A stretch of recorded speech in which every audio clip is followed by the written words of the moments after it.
என்ன பார்க்க போகிறோன்னா மரவள்ளிக்கிழங்கு வடை தான் பார்க்க போகிறோம். அது எப்படி செய்யுதுன்னு பார்த்துக்கலாம் வாங்க. இப்போ நான் 2 குச்சிவள்ளிக்கிழங்கு எடுத்துருக்கிறேன். இதை தோலை சீவி எடுத்துகிட்டு வந்துடலாம். இப்போ தோலெல்லாம் நல்லா சீவியாச்சு. நம்ம பீட்ரூட் துருவி எடுத்துகிட்டு வந்துடலாம். இப்போ நல்லா நம்ம துருவி எடுத்தாச்சு. இப்போ இது அப்படியே இருக்கட்டும். இப்போ வடைக்கு தேவையான மிளகா 7 மிளகா சேர்த்துக்கிறேன். 1 ஸ்பூன் சோம்பு சேர்த்துக்கலாம். கொஞ்சமாக இஞ்சி, ஒரு 6-7 பல் பூண்டு சேர்த்துக்கலாம். இப்போ ஊற வச்ச கடலைப்பருப்பை தண்ணி எடுத்துட்டு இதில் சேர்த்துக்கலாம். 100 கிராம் போல் நான் சேர்த்துருக்குறேன். நம்ம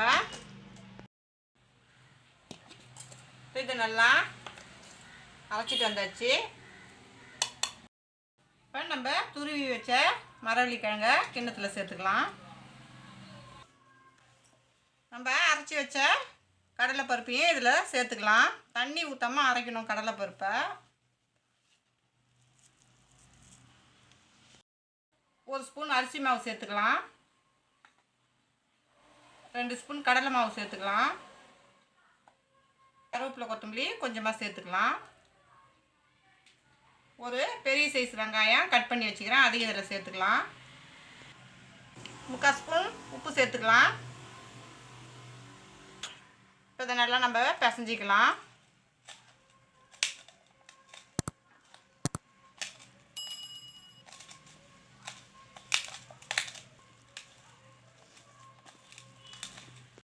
இப்போ நல்லா பிசைஞ்சாச்சு. நம்ம இதை சின்ன சின்ன உருண்டையாக நம்ம உருட்டி வச்சுக்கலாம்.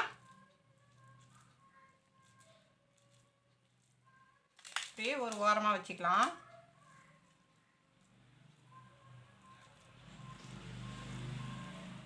இப்போ இதேமாரி எல்லா உருண்டையும் நம்ம உருட்டிக்கலாம்.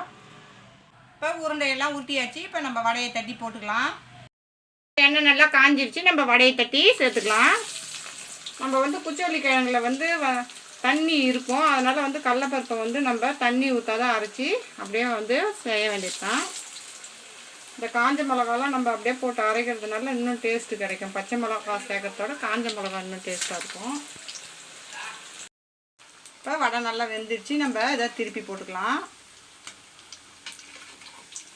மரவள்ளிக்கிழங்கு, குச்சிவள்ளிக்கிழங்கு, கேரளாவெலாம் கப்பக்கிழங்குன்னு சொல்லுவாங்க. ஒவ்வொரு ஊருக்கும் ஒவ்வொரு மாதிரி சொல்லுவாங்க.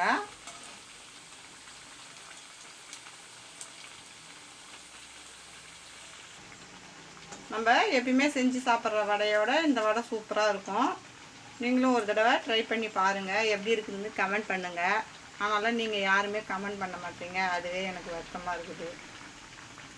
இப்போ வடை நல்லா வெந்துடுச்சு. இப்போ நம்ம இதை பிளேட்டுக்கு மாற்றிக்கலாம்.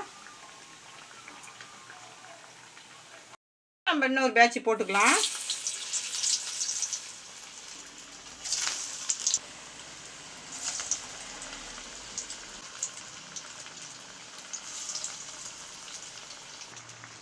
இப்போ வடையை நம்ம திருப்பி போட்டுக்கலாம்.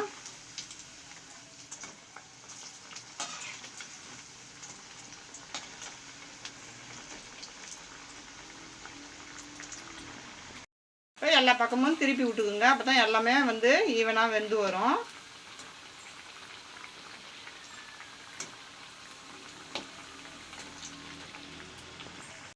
இது நல்லா வெந்துருச்சு. இதையும் நம்ம பிளேட்டுக்கு மாற்றிக்கலாம்.